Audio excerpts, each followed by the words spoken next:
একমাত্র সাজদার অধিকার আল্লাহ পাকের। আল্লাহ পাক ব্যতীত অন্য কাউকে সাজদা করা চলবে না, চলবে না। নাজায়েজ হারাম কাউকে সাজদা করা চলবে না। কোন পীরের দরবারে পীরকে সাজদা করা চলবে না। কোন মাজারের মধ্যে সাজদা করা চলবে না। যদি কোনো ব্যক্তি নিজেকে আহলুস সুন্নাত ওয়াল জামাত হানাফি মাযহাব মনে করে মাজারের মধ্যে সাজদা করে, হানাফি মাযহাবের আপনার মাসলা বলে, সে ব্যক্তি হানাফি নয়, সে হানাফি থেকে বেরিয়ে গেল। হানাফি মাযহাব কাউকে জোর জবরদস্তি করে সাজদা করায় না। সাজদার অপবাদ যারা আমরা লাগাই তাদের এটা ভিন্ন আপনার ব্যাপার। তারা সেটা কি মন্তব্য নিয়ে বলে আল্লাহ পাক বেহেতার জানে। কিন্তু আহলুস সুন্নাত ওয়াল জামাত হানাফি মাযহাবের কোন আলেম ওলামা মাসলা মাসালের মধ্যে সাজদা করার হুকুম কোন মানুষকে মানুষের জন্য সাজদা করার হুকুম দেয় না।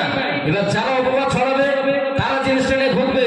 আমি যদি কোনো সমস্যা করি আমার উপরে কেস মামলা হবে। আমি যদি কোনো সমস্যা না করি হাসরের মাঠে আমি ভালো থাকবো।